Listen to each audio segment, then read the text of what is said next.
रोशनियों का शहर कराची।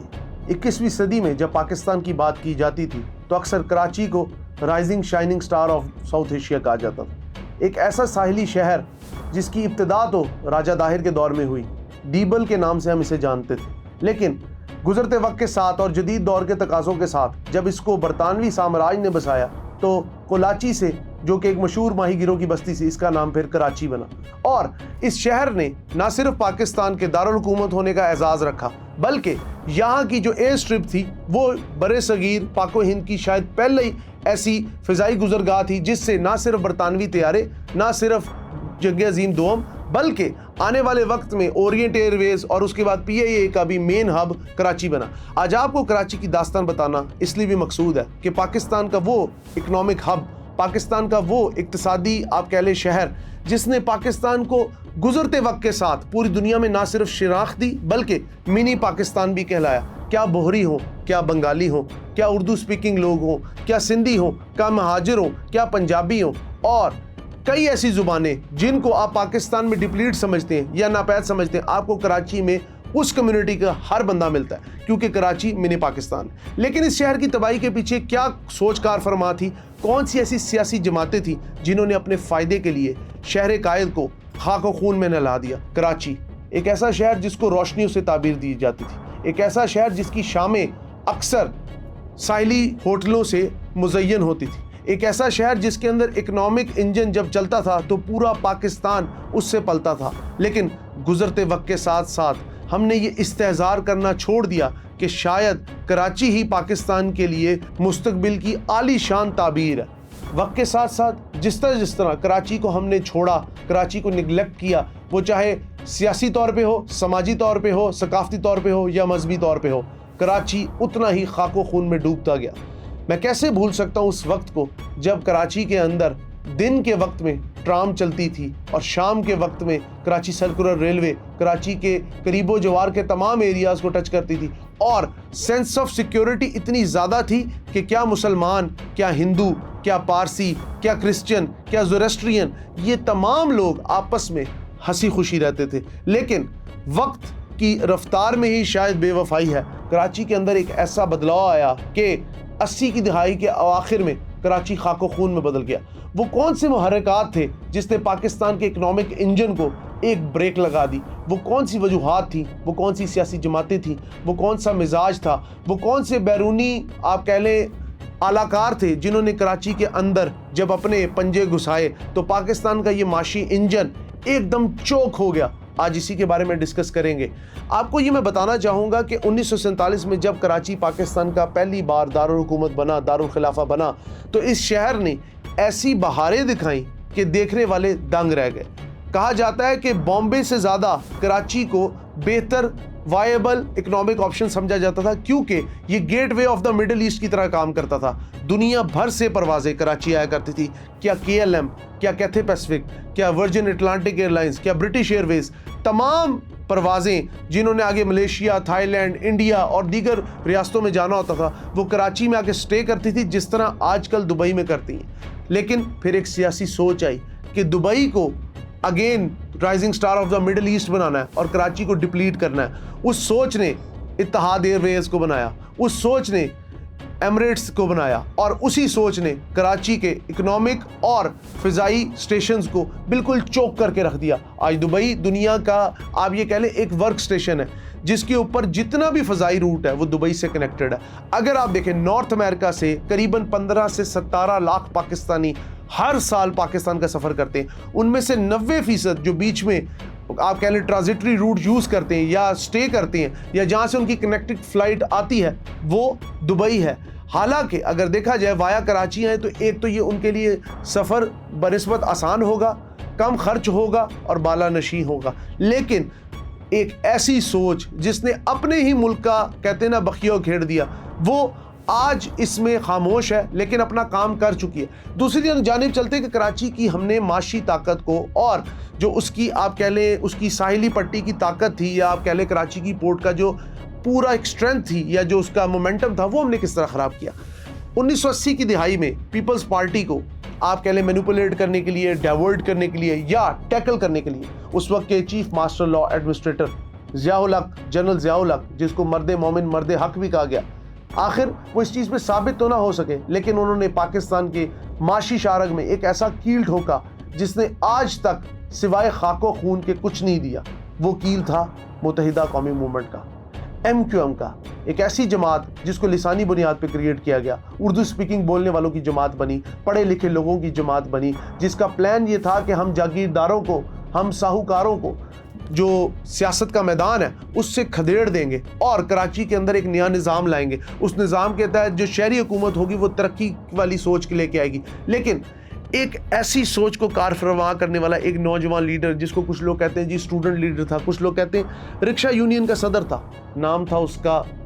الطاف حسین، جو بعد میں الطاف بھائی اور پھر صرف بھائی کے نام سے مشہور ہوا۔ کراچی کے اندر بامبے کا ایک ایسا فینومینا چلا کہ بھائی نہ ہو گیا، ایک غنڈہ سربراہ ہو گیا۔ اس کے کہنے پہ ایک وقت میں پاکستان کی معاشی طاقت کو چوک کر دیا جاتا تھا۔ ایک فون کال پہ 90 سے بندے نکلتے تھے، پورے شہر کو آگ اور خاک و خون میں تباہ کر دیتے تھے۔ ہم کس طرح بھول سکتے ہیں 1992 کے نصیر اللہ بابر کے آپریشن کو، ایک ایسا آپریشن جس کے تحت جو ملک دشمن عناصر تھے ان کو کھدیڑا گیا، اور اس سلسلے کی کڑی کی وجہ سے الطاف حسین صاحب لندن بھاگ گئے، اور تاحال آج بھی وہ لندن میں اپنی آپ کہہ لیں گمنامی کی زندگی گزارے، کیونکہ 2016 میں ان کی ایک نفرت انگیز سپیچ کے بعد ان پہ پابندی لگا دی گئی۔ آگے چلتے کراچی میں ٹارگٹ کلنگ کب آئی، کراچی میں بھتہ خوری کب آئی، کراچی میں مذہبی منافرت پہ قتل عام کب شروع ہوا، کراچی میں فرقہ وارانہ فسادات اور تفرقے والی بازی جو یہ معاملات ہیں یہ کب سٹارٹ ہوئے، اس کے بارے میں بتاتے ہیں۔ سال 2004 میئر ہے کراچی کے نعمت اللہ خان، جن کا تعلق جماعت اسلامی سے ہے۔ کراچی کے اندر نئے نئے منصوبے بن رہے ہیں، K4 کے تحت پانی لایا جا رہا ہے، کراچی کے اندر انڈر گراؤنڈ میٹرو کے خواب دیکھے جا رہے ہیں، کراچی کے اندر گرین بسز چلائی جا رہی ہیں۔ یہ تمام خواب، اور صدر پاکستان جنرل پرویز مشرف نعمت اللہ خان سے بہت خوش ہیں، اور وہ یہ دیکھ رہے ہیں کہ پاکستان کا اکنامک ہب ترقی کر رہا ہے۔ راشد منہاس روڈ اور دیگر بڑے بڑے فلائی اوورز اس وقت بن رہے ہیں، اور جو لانڈی اور دیگر جو لانڈی اور کورنگی کے انڈسٹریل ایریا ہیں وہ بھی پوری آب و تاب سے چل رہے ہیں۔ لیکن آل آف اے سڈن نعمت اللہ خان کی گورنمنٹ ختم ہوتی ہے، اس کے بعد ایم کیو ایم کا سنہرا دور آتا ہے۔ ایم کیو ایم کے اس دور کو لیڈ کرتے ہیں مصطفیٰ کمال، جو کہ اپنی بات چیت میں آج بھی کمال رکھتے ہیں، آج بھی وفاقی حکومت کا حصہ ہیں اور وزیر صحت کے منصب پہ فائز ہیں۔ وہ آتے ہیں کراچی کے اندر اور کہتے ہیں میں سڑکوں کا جال بچھا دوں گا، میں دن رات ایک کر دوں گا۔ لاہور میں یہ مثالیں دی جاتی ہیں کہ مصطفیٰ کمال جیسا ناظم لاہور کو بھی نصیب ہو، ایسا میئر پوری دنیا میں نہیں ہے، اکنامکلی وائبل اس علاقے کو بنا رہا ہے۔ لیکن 2008 میں ہونے والا قتل عام جو کراچی کی سڑکوں پہ خاک و خون کی ہولی کھیلی گئی، اور اس کے بعد ایک نہ ختم ہونے والا ٹارگٹ کلنگ، بھتہ خوری، ایکسٹورشن، چائنا کٹنگ اور دیگر ایسے معاملات جس نے ایم کیو ایم کے کردار پہ بہت بڑے سوالیہ نشان کھڑے کر دیے۔ کہنے کا مقصد صرف یہ ہے کہ مصطفیٰ کمال کا دور ترقی تو نہیں، البتہ تنزلی کا آغاز تھا، اور وہ تنزلی تاحال جاری ہے۔ 2004 سے لے کے آج تک 2026 کا آخر آنے والا ہے، کراچی اپنے قدموں پہ نہیں کھڑا ہو سکا۔ اس کی کچھ وجوہات ہیں، چاہے لیاری کی پیپلز امن کمیٹی کا قیام ہو، چاہے عزیر بلوچ ہو، چاہے بابا لاڈلا ہو، چاہے فیصل موٹا ہو، چاہے ایم کیو ایم ہو، چاہے پیپلز پارٹی ہو، چاہے بلوچوں اور سندھیوں کے درمیان ہونے والے فسادات ہوں، چاہے مہاجر قومی موومنٹ ہو، چاہے بلاکیڈ ہو، چاہے پاکستان کو اکنامکلی بلاک کرنا ہو، یہ تمام معاملات کراچی کے اندر کھیلے گئے۔ آئے روز بوری بند لاشیں، آئے روز ٹارگٹ کلنگ، آئے روز بانی ایم کیو ایم کا فون پہ خطاب اور شہر میں شٹر ڈاؤن ہڑتال۔ یہ معاملات ہم نے کم از کم 3 دہائیوں سے دیکھے۔ پھر 2016 میں ان چیزوں کو بریک لگی، رینجرز نے 90 پہ جا کے رینجرز نے 90 پہ پہنچ کے اس پورے مرکز کو سیل کیا۔ بانی ایم کیو ایم کو نظر بند، یا آپ کہہ لیں کہ پاکستان سے ان کا تعلق ایک طرح سے توڑ دیا، کیونکہ انہوں نے پاکستان کے حوالے سے نہایت ہی نفرت انگیز تقریر کی تھی، اور اس کے بعد پیپلز پارٹی کو کھل کے کھیلنے کا موقع ملا۔ یہ وہ وقت تھا کہ پیپلز پارٹی الذوالفقار تنظیم بنانے کے بعد قریباً 30 سے 40 سال بعد دوبارہ سے پاور میں اس طرح آئی تھی کہ اس کے مقابلے پہ کوئی نہیں موجود تھا۔ کراچی کی سیاسی بصیرت رکھنے والے لوگوں کو تو کراچی کے اندر اسٹوڈنٹ یونین ختم کر کے، لیبر یونین ختم کر کے اور ٹریڈ یونین ختم کر کے ہم نے کراچی کو پہلے سیاسی بصیرت سے محروم کیا۔ پھر اس کے بعد کراچی کے انفراسٹرکچر کو ڈپلیٹ کر کے بالکل چوک सड़कें बना के और कराची के अंदर बेसिक इंफ्रास्ट्रक्चर की कमी करके, सबसे बढ़ के कराची की जो पोर्ट है उसका पोटेंशियल किसी हद तक हमने खुद रोकने में एक पूरा किरदार अदा किया। फिर सबसे बड़ी बात, कराची के अंदर कई कौमें आबाद हैं, उसमें पठान हैं, बलोच हैं, सिंधी हैं, उसके अलावा बोहरी हैं, बंगाली हैं, बर्मी हैं, पंजाबी हैं, कई कौमें आबाद हैं। लेकिन इन कौमों ने अपनी अपनी फॉल्ट लाइन बना ली है। अब जो उर्दू स्पीकिंग तबका है वो कराची के मेन डोमिनेंट एरियाज में रहता है, जिसमें गुलिस्तान जौहर है, लियाकताबाद है, साइट एरिया है, सदर है, उसके अलावा नॉर्थ नाज़िमाबाद है, कई ऐसे हैं जिसमें उर्दू डोमिनेंस नज़र आती है। ये वो लोग हैं जो महाजिर हैं, जो पाकिस्तान के लिए अपना सब कुछ छोड़ के कराची मुंतकिल हुए और यहाँ पे आके इस शहर को एक नई शनाख्त दी। कराची करांची बन गया, एक उर्दू स्पीकिंग की ज़ुबान में मैं आपको बता। लेकिन उसके बाद पठान जो कि कराची की ट्रांसपोर्ट पे पूरी तरह कहते हैं ना हावी हैं, उन्होंने कराची को एक नया रंग दिया, उन्होंने कराची को एक नया मिजाज दिया। और इस वक्त कटी पहाड़ी हो और दीगर जो एरियाज़ हैं, आप समझ लें कराची के जितने भी बॉर्डरिंग एरियाज़ हैं, उन सब पे पठानों का राज है और पठान बेसिकली ट्रांसपोर्ट और ट्रेडिंग के बिजनेस से वाबस्ता है। तीसरी एक और बरादरी है जिसके बारे में बात करना मैं बहुत ज़रूरी समझूंगा, कराची का दिल लियारी। लियारी मेरी जान है। ये कराची की में एक बहुत मशहूर मफरूज़ा है, चील चौक वहाँ की खूबसूरत तरीन या आप कह लें मशहूर तरीन जगह है। लेकिन वहाँ पे कम्युनिटी रहती है जिन्हें कहते हैं बलोच,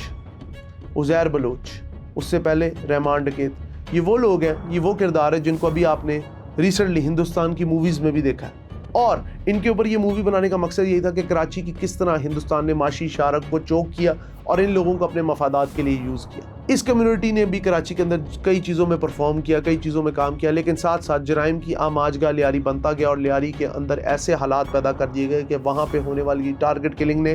पूरे शहर पे एक तरह का आप कह लें एक इम्पैक्ट बना लिया। लास्ट में मैं आऊँगा कराची के अंदर इस वक्त बेसिक मसला क्या है। कराची के अंदर बेसिक मसला है इंफ्रास्ट्रक्चर का, ज़ेर ज़मीन पानी का, अमनो अमान का, मेंटल वेलबींग का, और सबसे बढ़ के उस दकियानूसी सोच का,